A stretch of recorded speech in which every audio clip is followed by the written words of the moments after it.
Mr. Mayor, Honorable City Council members, William Britt, my address is on file.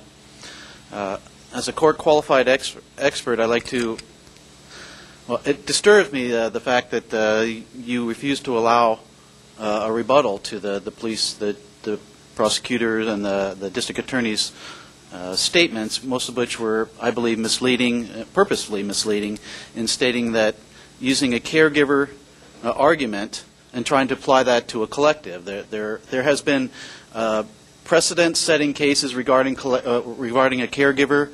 There has not been precedent-setting cases regarding collectives, cooperatives, sales, or transportation. And the ridiculousness of saying that transportation is illegal, especially as a court expert. I was in court this morning in LA County, and a person who was delivering 3 pounds to a collective today had his charges dismissed by the district attorney's office because he was operating as a proper collective. So to see this happen in court and see these charges dismissed, and then to see them come out and state that all transportation is illegal is ridiculous. And I've seen this again and again as an expert. And it's just disturbing to see there are legal experts that can tell you the counter to these misstatements or just exaggerations that are just you haven't been allowed to speak, and I just think that's wrong. There are many issues that I believe are going to have legal problems. The City of LA is now facing lawsuits. There are several groups right now that are in the process of suing LA County for their guidelines. And I would argue that that is exactly what's going to happen with this case here. Just like the issue of the 1,000 feet, coming in and saying that schools will lose their funding.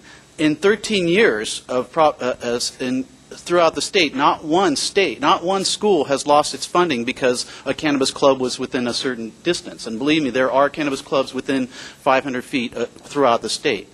And to fearmonger and to try to bully and to try to make misleading statements, I would just say is ingenuous. It's just wrong. You're setting up a catch-22 position here where it's virtually impossible to set up these collectives or finding a place to find the collectives and to do the cultivation.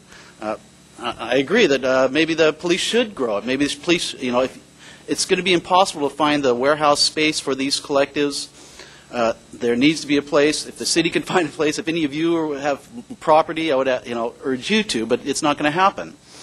The fact that there's four or more people make a collective is unconstitutional. The right to assemble. There's just so many issues. Not allowing sales of paraphernalia so patients can't get access to vaporizers.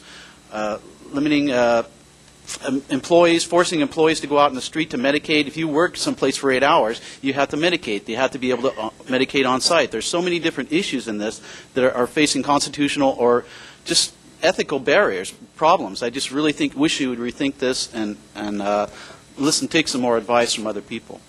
Thank you. Thank you, Mr. Britt. Next, please.